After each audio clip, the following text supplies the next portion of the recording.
Hello, everyone, and welcome back to another lesson at English Pod. My name is Marco.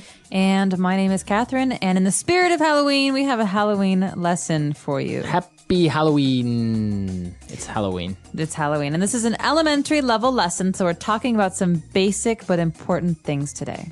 Exactly. So we're not going to preview anything because the dialogue is pretty simple. So why don't we listen to it for the first time and we'll be right back. Be careful. Trick or treat. Tom, aren't you a little too old to be trick-or-treating? What are you talking about? Where's your Halloween spirit? Didn't you ever dress up in a costume and go around the neighborhood trick-or-treating with your friends? Of course I did, but when I was 10, trick-or-treating is for kids. Plus, I'm sure people would think you're a kidnapper or something, running around with kids at night. Whatever. I'm going next door. I heard Mrs. Robinson is giving out big bags of M&Ms.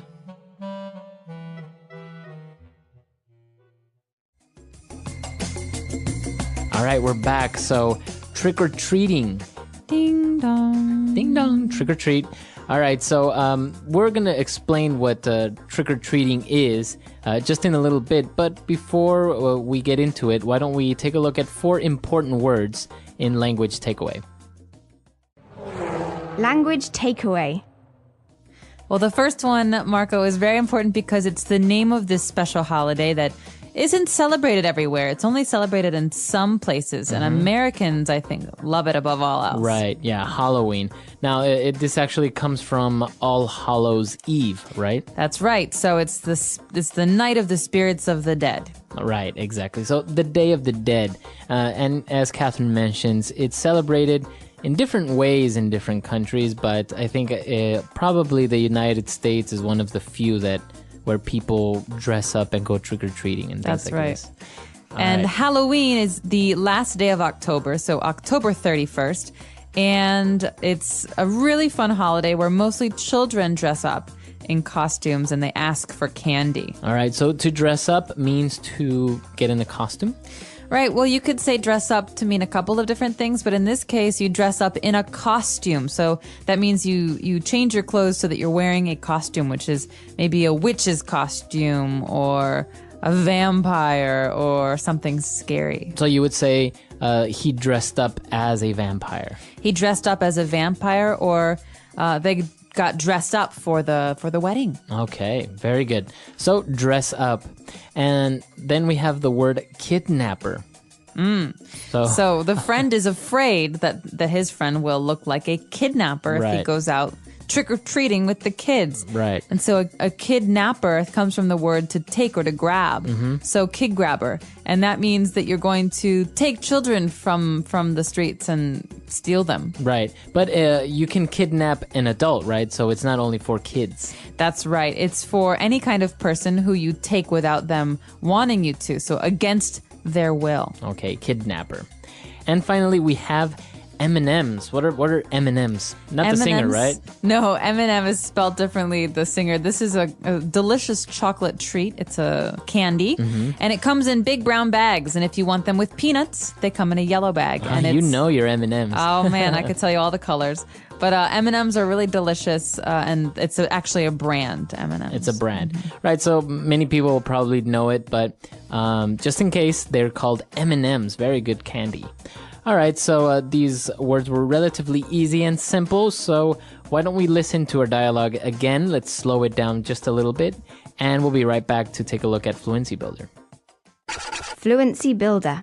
All right, we're back. So on Fluency Builder, we promised that we were going to look at this word trick-or-treating, so let's look at it now. Trick-or-treat, it's a verb, right? To trick-or-treat. To trick or treat, and it comes from the words that we say when we're children to the person whose door we knock on. So, for example, Okay. I say, And then I open the door. I say trick or treat. Okay, so what are you supposed to do in this when somebody says trick-or-treat? Well, I'm a child. I'm holding my bag, and you're supposed to say Happy Halloween and give me some candy. Okay. All right. So trick or treat means you could either trick someone. You could play a trick on them, like scare them or put some toilet paper on their house, or you can give them a treat. or accept a treat. And so the idea is, if you don't give me a treat, I will do something bad to you. I see. But this doesn't really happen, right? Like when really. kids go to people's houses, they say trick or treat and then they get candy automatically. Almost automatically, yeah. Sometimes people avoid the holiday and they close their doors and lock them and they don't answer the door. Yeah. And that's when someone maybe throws an egg at the house or does puts something toilet mean. paper on their tree. Yeah. So trick or treat is what we say, but it's also something we can do. So we can go trick or treating. Go trick or treating. Right. Okay. Very good. Trick or treat. And now we have another phrase here that's a little bit complicated. But when the friend answered the door, he said, "Aren't you a little too old to be trick-or-treating?"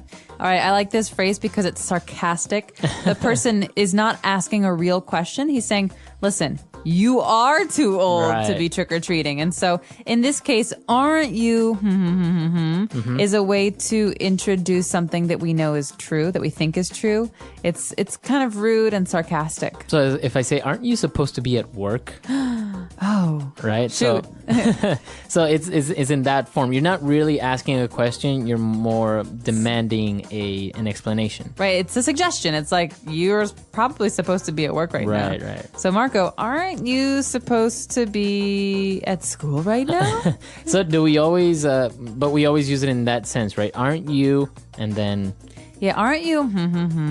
Aren't you a little old for that kind of an outfit? All right. So aren't you? All right, very good. So those are the two phrases for Fluency Builder today. Let's listen quickly to our dialogue one more time, and we'll be right back.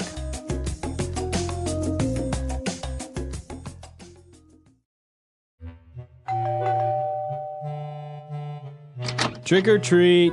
Tom, aren't you a little too old to be trick-or-treating? What are you talking about?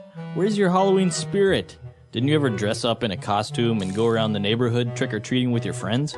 Of course I did, but when I was 10, trick-or-treating is for kids. Plus, I'm sure people would think you're a kidnapper or something, running around with kids at night. Whatever. I'm going next door. I heard Mrs. Robinson is giving out big bags of M&Ms. Stay alert. Be cautious. All right, so Marco, have you ever trick-or-treated? I did. I used to go trick-or-treating when I was little, and it was actually really fun. We used to have competitions about who had the most candy. I've heard about this. Right, because you don't necessarily bring a bag, you bring a pillowcase. Right. And you fill your pillowcase with candy. Now, the interesting thing is that sometimes you wouldn't necessarily only get candy from people. Right, sometimes you got weird things like pennies or toothbrushes or apples. Yeah, so you would go to someone's house and they would give you an apple. You'd be like, okay. But there was always an old lady who lived near, she lived in the neighborhood, and every neighborhood had one, you know? Mm-hmm. All my friends had a lady they would go to, and she gave the full-size candy bars. Wow. Right? Because normally stores sell small candy bars for the Halloween holiday because they're smaller, they're cheaper, it's easier to give them to many people. Mm-hmm. But there's always one person who has the big full-size candy bars, and everyone goes to her. Right, exactly. And actually, it's amazing how Halloween is such an important event in the States because everyone dresses up, everyone puts out decorations or pumpkins outside of their homes. Mm-hmm. They have pumpkin carving contests, which are really cool, how they carve out pumpkins. They make faces in the pumpkins, and then we can put a candle inside to light it up. It's really fun. So that's called a jack-o'-lantern, right? That's right. Mm-hmm. Why is it called a jack-o'-lantern? Do you know? I have no idea. That's Maybe weird. it's like a person, looks like a person's face. Maybe a jack. Because a lantern is a light, you know, Right. it's like a light with a candle in it, so. Yeah. Mm-hmm. It's actually it's a very fun holiday. It's really interesting, and it's kind of strange when people really oppose it because they say that it's it has to do with the devil, or it's a pagan ritual and things like this. But it's just good fun. It's fun. It's silly. Everyone likes to dress up in a costume. What was the weirdest costume that you've dressed up as an adult or a child? Because I know you've dressed up as an adult as well. I dress up every year. I was Pippi Longstockings last year. Well, as a child one year, I dressed up as an injured soldier because, my dad was in the military, so we always had fatigues around the house. Uh-huh. And so I used his fatigues and I, put blood on my face and I had crutches. and people thought that I really had a broken leg. Wow. So they used to give me double. They gave me that year. They gave me double the candy because they thought, oh, here's a poor girl in crutches. And trick-or-treating. And my costume was an injured soldier, so they just didn't understand it. It's really funny. Nice. Well, we want to hear about you guys if you go trick-or-treating or if you dress up for Halloween. I know that many places around the world have parties or festivities for Halloween and people dress up. So come to our website, EnglishPod.com. We'll see you guys there, and we'll see you guys next time. Happy Halloween. Happy Halloween.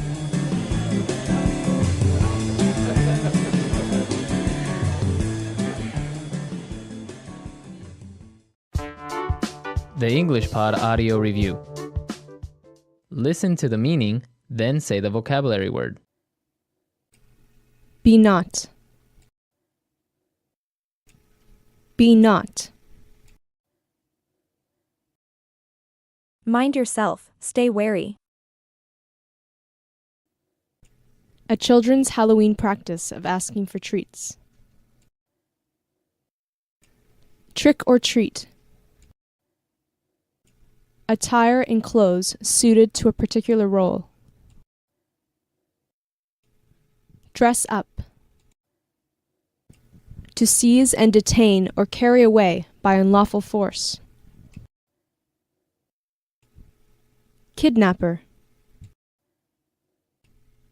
To go all over the place, to move quickly from one place to another. Run around. Let's try that faster. A children's Halloween practice of asking for treats. Trick or treat. Attire in clothes suited to a particular role. Dress up. Be not. Be not. To seize and detain or carry away by unlawful force. Kidnapper. To go all over the place, to move quickly from one place to another. Run around. Now say the word and hear it in a sentence. Trick or treat.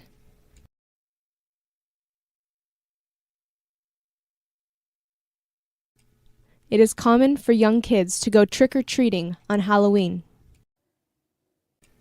Trick or treat.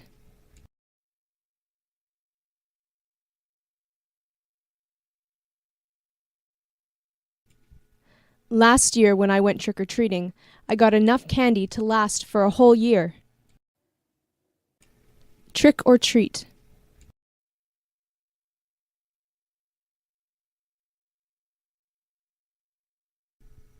Many parents don't allow their children to go trick-or-treating because they think it's dangerous.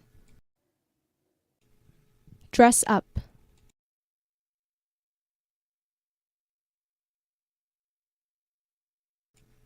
When I was 8 years old, I dressed up as Superman for Halloween. Dress up.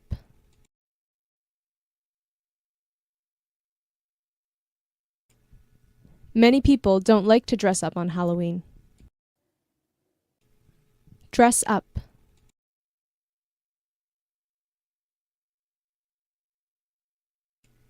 It's cute to see all the children dressed up in their costumes. Be not.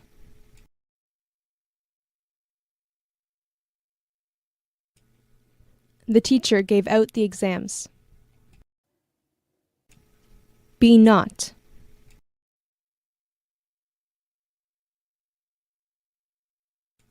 Our company gave out Christmas bonuses this year. Be not.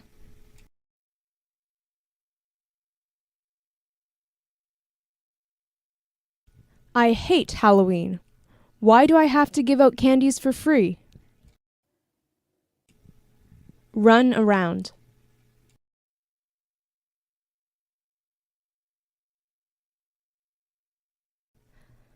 There are so many kids running around that they are driving me crazy. Run around.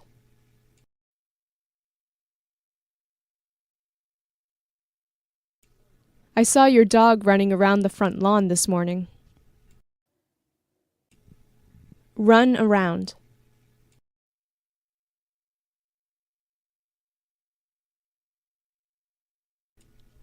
Pete's cat is running around here somewhere, so make sure to close the door. Be not.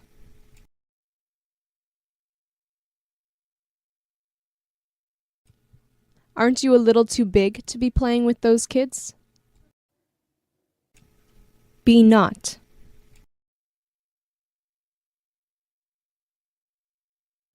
Aren't those pants a little too small for you? Be not.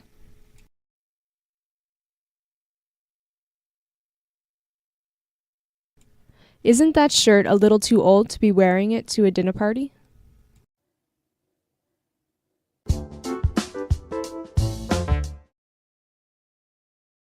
Learning English starts with building a strong foundation. Focus on mastering basic vocabulary, simple grammar rules, and essential phrases. Practice daily through small steps, like learning 5 new words each day and using them in sentences. Consistency is key to improvement. Listening is crucial for learning English. Watch English shows, listen to podcasts, or tune into English songs. Focus on understanding the tone, pronunciation, and rhythm. Start with slow-paced audio, then gradually challenge yourself with more complex materials to improve comprehension. Speaking helps you build confidence in English. Practice speaking with friends, language partners, or even yourself in front of a mirror. Join online communities or language exchange apps. Don't worry about mistakes, they are opportunities to learn and grow in your language skills. Reading improves your vocabulary and grammar. Start with easy books, short articles, or English blogs. Gradually move to more challenging texts like novels or news articles. Highlight unknown words, look them up, and try using them in your daily conversations to reinforce your learning. Writing sharpens your English skills. Write a daily journal, short stories, or emails in English. Use tools like grammar checkers to learn from mistakes. Over time, focus on improving sentence structure, spelling, and clarity. Writing regularly helps strengthen your overall communication.